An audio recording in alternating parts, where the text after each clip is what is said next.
नमस्कार दोस्तों, ocean network में आपका स्वागत है। 5 अगस्त को बांग्लादेश में शेख हसीना सरकार का तख्ता पलट हुआ था। उसके बाद से हमारे देश के भीतर भी और अंतर्राष्ट्रीय स्तर पर भी कई तरह की चर्चाएं इधर भारत को लेकर के चलनी शुरू हुई हैं। हमारे यहाँ जो अमेरिका में कुछ के यहाँ हाजिरी लगाते हैं या कुछ के द्वारा संचालित होते हैं, उनका उत्साह देखने के लायक है। इसके अलावा अमेरिका का जो नई दिल्ली में और दूसरी जगहों पर डिप्लोमेट्स का ठिकाना है, यानी दूतावास है या वाणिज्य दूतावास हैं, उनके कुछ डिप्लोमेट जिस तरीके से असदुद्दीन ओवैसी से मिले हैं, उमर अब्दुल्ला से मिले हैं, चंद्रबाबू नायडू से जाकर के मिले हैं, रेवंत रेड्डी से मिले हैं, यानी आंध्र प्रदेश और तेलंगाना के 2 चीफ मिनिस्टर्स से मिले हैं। उमर अब्दुल्ला जो पूर्व मुख्यमंत्री हैं जम्मू कश्मीर के, और चूंकि जम्मू कश्मीर में अब विधानसभा चुनाव भी हैं, इसलिए उनसे जाकर के मुलाकात करना, और असदुद्दीन ओवैसी हों या कुछ तथाकथित किसान नेता हों, जिनको अमेरिकन दूतावास में बुला करके कुछ चर्चाएँ हुई हैं, कुछ बातचीत की गई हैं। ये सारी गतिविधियाँ अमेरिकी डिप्लोमेट्स की ये शो करती हैं कि वो कुछ ऐसा कर रहे हैं जो अनयूजुअल माना जाता है, अस्वाभाविक माना जाता है, और जो तय डिप्लोमेसी है और जिस तरह के रिलेशन पिछले कुछ सालों में भारत और अमेरिका के बीच में बेहतर हुए हैं, उसके मद्देनज़र तो ये और भी आश्चर्यजनक भी है, आपत्तिजनक भी है। लेकिन ये सब क्यों हो रहा है? और ये चर्चाएँ क्यों चल रही हैं कि साहब श्रीलंका में जो कुछ हुआ था, बांग्लादेश में अभी 5 अगस्त को जो कुछ हुआ है, ये सब तो बस संकेतक है, एक्चुअल में टारगेट तो भारत है, या अगर सीधे-सीधे कहें तो टारगेट तो प्रधानमंत्री नरेंद्र मोदी हैं।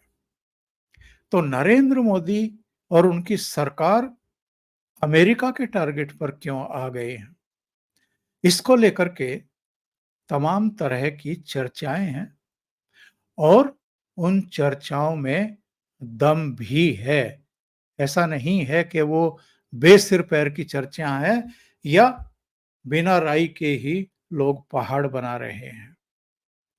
ऐसी अनेक घटनाएं इधर हुई हैं, जिनकी वजह से ये माना जा रहा है कि अमेरिका अब भारतीय नेतृत्व से, यानी प्रधानमंत्री नरेंद्र मोदी से थोड़ा-सा हताश, निराश और नाराज है।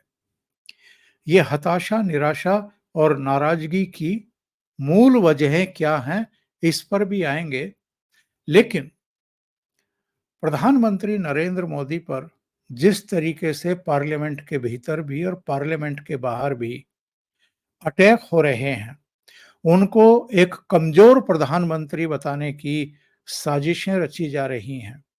जिस तरह लोकसभा चुनाव के दौरान ही राहुल गांधी ने और कुछ दूसरे नेताओं ने कुल मिलाकर के चुनावी प्रक्रिया को और ईवीएम को लेकर के, अगर तीसरी बार प्रधानमंत्री बन जाते हैं नरेंद्र मोदी, अगर संविधान में संशोधन करते हैं या संविधान के साथ छेड़छाड़ करते हैं, तो पूरे देश में आग लग जाएगी, इस तरह के शब्दों का प्रयोग करना। और जिस तरह अभी हाल में पश्चिम बंगाल में जो घटना घटी है, कलकत्ता के आरजी कर मेडिकल कॉलेज में, और उसके बाद ममता बनर्जी ने जिस तरीके से प्रधानमंत्री नरेंद्र मोदी को एक तरीके से धमकी दी है कि यदि उनकी सरकार को छेड़ा गया या पश्चिम बंगाल में अगर आग लगी तो मोदी बाबू उड़ीसा भी जलेगा, झारखंड भी जलेगा, उत्तर प्रदेश भी जलेगा, असम भी जलेगा, पूर्वोत्तर भी जलेगा, दिल्ली भी जलेगी, आपकी कुर्सी भी नहीं बचेगी। ये जो धमकियां हैं और पिछले दिनों ये जो तथाकथित किसान नेता यानी राकेश टिकैत वगैरह, इनके जो जबान से बाहर बाहर जो ये बोले हैं कि साहब वो जो गणतंत्र दिवस पर हम लाल किले पर गए थे, अगर तभी संसद भवन चले गए होते तो दिल्ली में उस समय 25 लाख किसान था, उसी समय बांग्लादेश वाला मामला हो जाता। और उन्होंने अति उत्साह में या मूर्खता में ये भी कह दिया कि ये होकर के रहेगा। यानी जो बांग्लादेश में हुआ है तख्ता पलट, वो भारत में भी होकर के रहेगा और ये लोग भाग जाएंगे, मिलेंगे नहीं। ये किन के बारे में कह रहे हैं? मोदी सरकार और उनके मंत्रियों, तमाम जो अमला होता है, उसके बारे में इस तरह की गलत बयानी हो रही है। इस पूरे माहौल के बीच में प्रधानमंत्री नरेंद्र मोदी और विदेश मंत्री एस जयशंकर, इन दोनों के दो बयान आए हैं। वैसे तो प्रधानमंत्री नरेंद्र मोदी के कुछ विदेश के कार्यक्रम भी सामने आ गए हैं और वो सितंबर में यूएन की असेंबली में भाग लेने के लिए अमेरिका भी जा रहे हैं और न्यूयॉर्क में भारतीयों को संबोधित भी करने वाले हैं। तो ये सारे कार्यक्रम और कुल मिलाकर के जो तीसरी बार प्रधानमंत्री बनने के बाद नरेंद्र मोदी ने इटली की, रूस की और यूक्रेन की 3 यात्राएं की हैं, वो भी अपने आप में ये शो करता है कि प्रधानमंत्री नरेंद्र मोदी पर तो रत्ती भर भी दबाव नहीं है इन चर्चाओं का, इन धमकियों का, या कोई कॉन्स्पिरेसी अगर अमेरिका के लेवल पर उसके डिप्लोमेट्स के द्वारा यहाँ पर जो अतिरिक्त सक्रियता दिखाई दे रही है, वो सब रची जा रही है, तो प्रधानमंत्री नरेंद्र मोदी इस सब से पूरी तरीके से बेपरवाह दिखना चाहते हैं और दिख रहे हैं। लेकिन उनका अपना एक अंदाज है मैसेज भेजने का।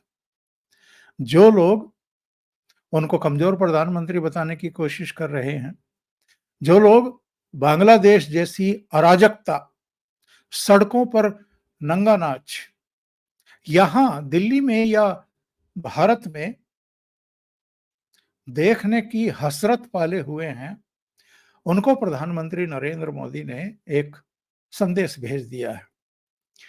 मुंबई में थे वो एक दिन पहले और वहां उन्होंने शुक्रवार को जो जियो वर्ल्ड कन्वेंशन सेंटर है, वहां पर जो ग्लोबल फिनटेक फेस्ट यानी जीएफएफ का समिट चल रहा था, उसमें आयोजकों से पूछा कि साहब ये आपका 5वां सम्मेलन है ना? तो उन्होंने कहा कि जी हाँ, 5वां सम्मेलन है। तो उन्होंने कहा कि मैं 10वें सम्मेलन में भी भाग लेने के लिए आऊँगा। 10वां सम्मेलन यानी 2029 के लोकसभा चुनाव में फिर से भारतीय जनता पार्टी को पूर्ण बहुमत मिलेगा। बहुमत मिलेगा, वो फिर चौथी बार प्रधानमंत्री बनेंगे और उसके बाद वो ग्लोबल फिनटेक फेस्ट में अतिथि के तौर पर, चीफ गेस्ट के तौर पर शामिल होंगे। ये उनका आत्मविश्वास भी है और ये उनका अपने विरोधियों को एक कड़ा संदेश भी है। जो मैं दौरों की बात कर रहा था, प्रधानमंत्री नरेंद्र मोदी के जो दौरे अभी हाल फिलहाल के हैं, ऐसे समय जबकि हरियाणा और जम्मू कश्मीर में विधानसभा चुनाव होंगे, हो रहे होंगे, उनकी प्रक्रिया चल रही होगी, चुनाव प्रचार जोरों पर होगा, तब 3 और 4 सितंबर को प्रधानमंत्री जा रहे हैं ब्रुनेई और 4 और 5 सितंबर को वो रहेंगे सिंगापुर के दौरे पर। इसके अलावा सितंबर में ही चूँकि यूएन असेंबली का सेशन होता है, पिछली बार नहीं गए थे, पिछली बार एस जयशंकर को उन्होंने भेज दिया था, विदेश मंत्री को। लेकिन इस बार ये जानकारी आ रही है कि प्रधानमंत्री नरेंद्र मोदी खुद अमेरिका जा रहे हैं।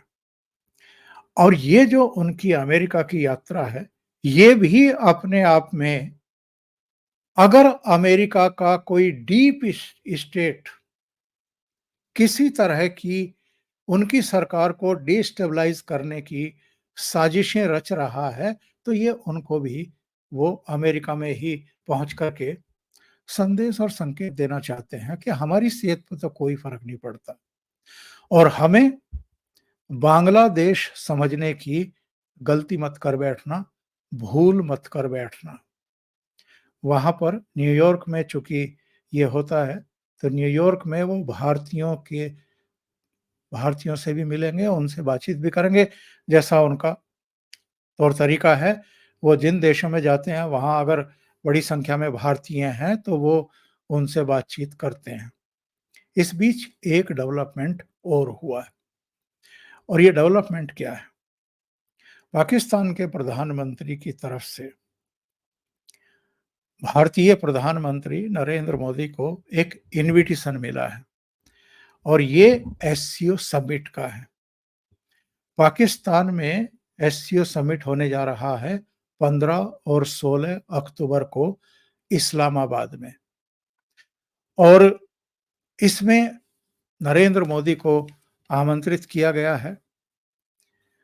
आपको मैं बता दूं कि नरेंद्र मोदी अभी पिछली बार जो शंघाई सहयोग संगठन की बैठक हुई थी कजाकिस्तान में, उसमें भी शामिल नहीं हुए थे क्योंकि वहां पाकिस्तान के प्रधानमंत्री भी गए थे और चीन के राष्ट्रपति शी जिनपिंग भी आए थे, लेकिन नरेंद्र मोदी नहीं गए।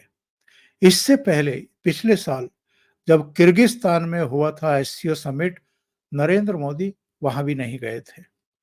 2013 में 2023 में तो गोवा में इसका आयोजन किया गया था जिसमें बिलावल भुट्टो विदेश मंत्री के तौर पर पाकिस्तान से यहाँ आए थे और विवादों में भी फंस गए थे क्योंकि उससे पहले उन्होंने प्रधानमंत्री नरेंद्र मोदी के बारे में गुजरात दंगों से रिलेटेड कुछ टिप्पणी कर दी थी जिसको लेकर के उनको काफी क्रिटिसिज्म का सामना अपने देश के भीतर ही करना पड़ा था और बाहर के बहुत सारे लोगों ने भी उसके बारे में प्रधानमंत्री के तौर पर नरेंद्र मोदी ने 2015 में पाकिस्तानियों को और दुनिया के देशों को सरप्राइज कर दिया था जब वो रूस और अफगानिस्तान से होते हुए लाहौर में उतर गए थे।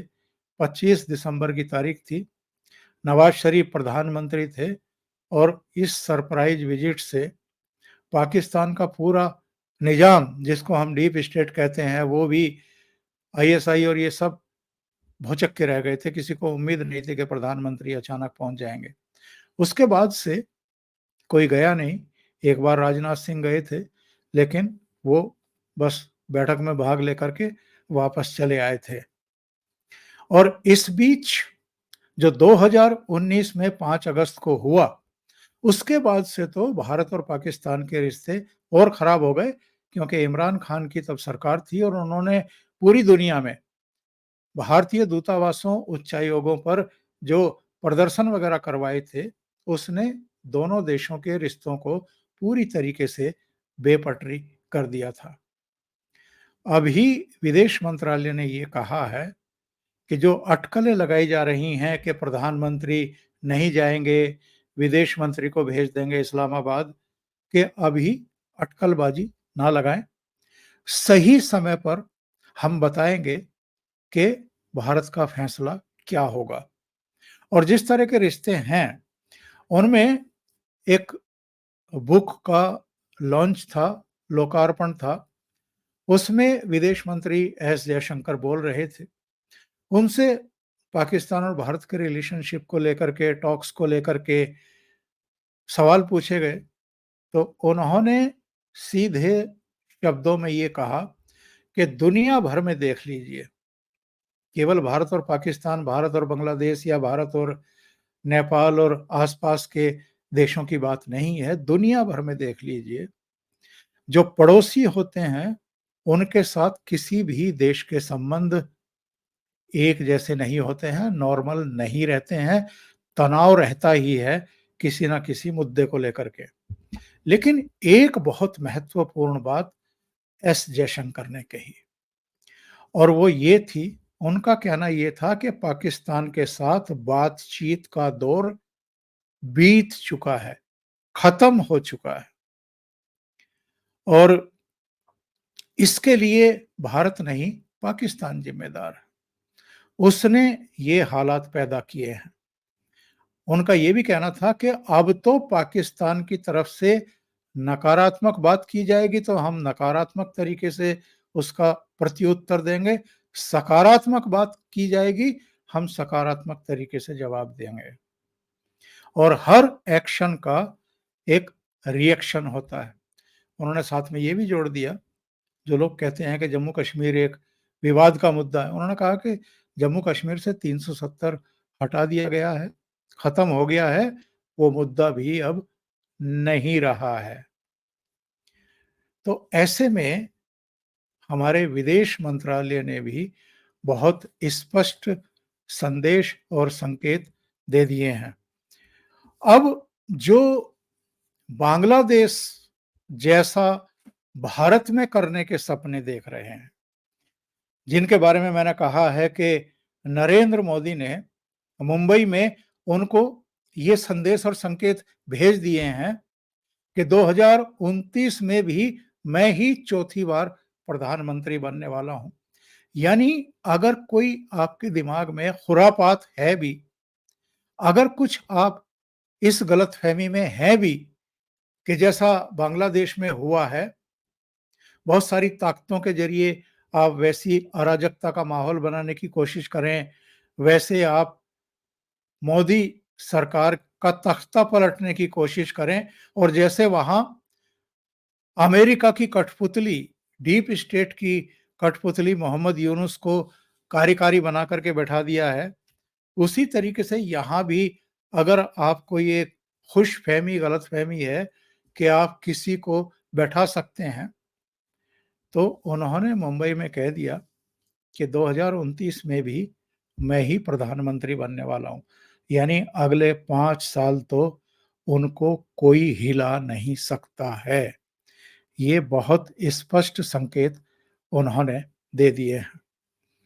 बांग्लादेश में जो तख्तापलट हुआ है, इसमें अब सबका मानना है कि यूएस का जो डीप स्टेट है, उसकी भूमिका है और वहां जिस तरीके से हिंदुओं को टारगेट किया गया, उनके घर फूंके गए, उनको टॉर्चर किया गया, वो एक्चुअल में भारत को उद्वेलित करने के लिए ये हरकतें की गई या करवाई गई।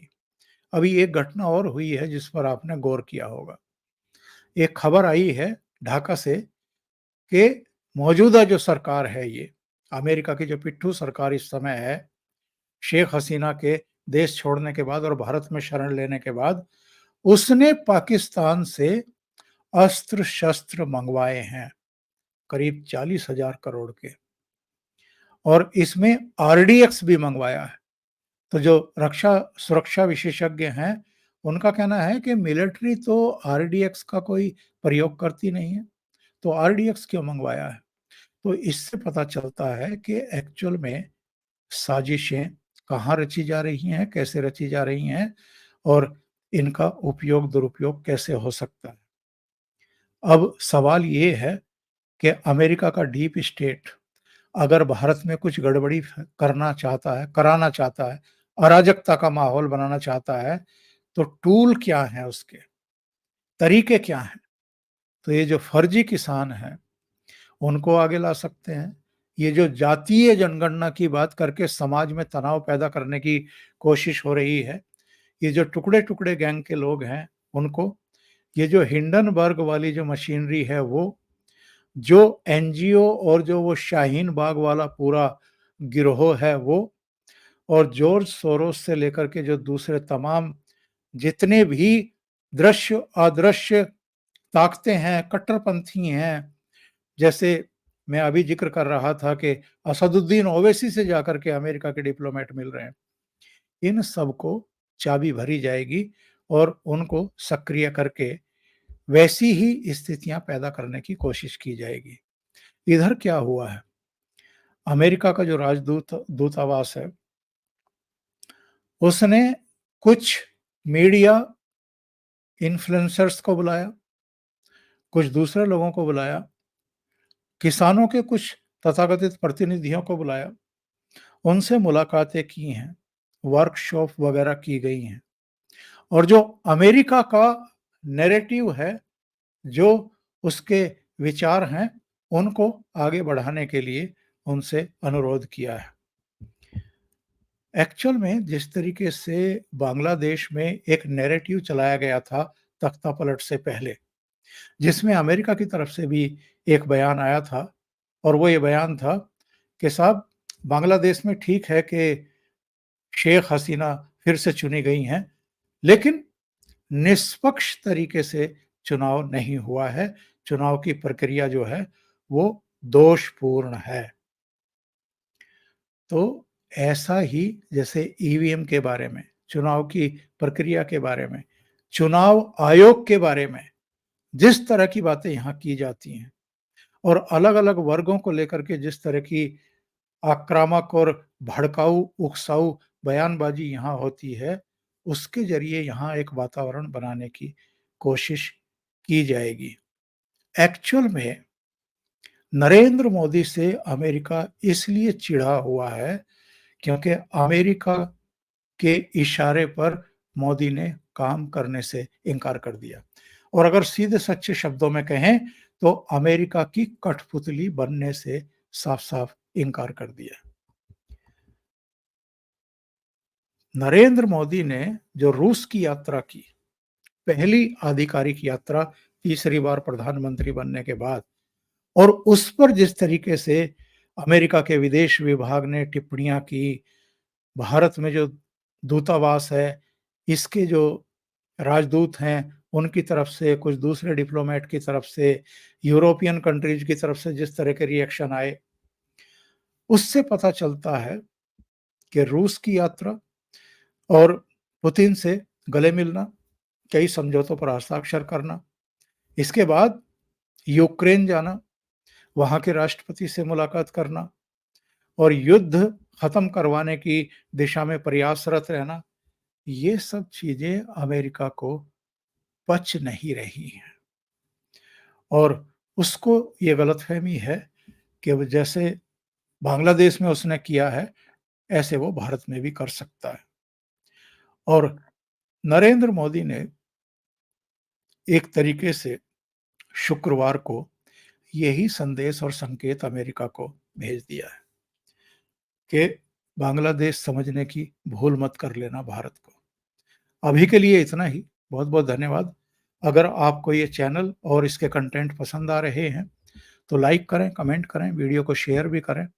अभी तक अगर आपने ये चैनल सब्सक्राइब नहीं किया है, तो सब्सक्राइब कर लें और साथ में लगे बेल आइकॉन को दबा दें, ताकि आगे आने वाले वीडियो और उनके नोटिफ़िकेशन आप तक पहुँचते रहें। बहुत-बहुत धन्यवाद। नमस्कार।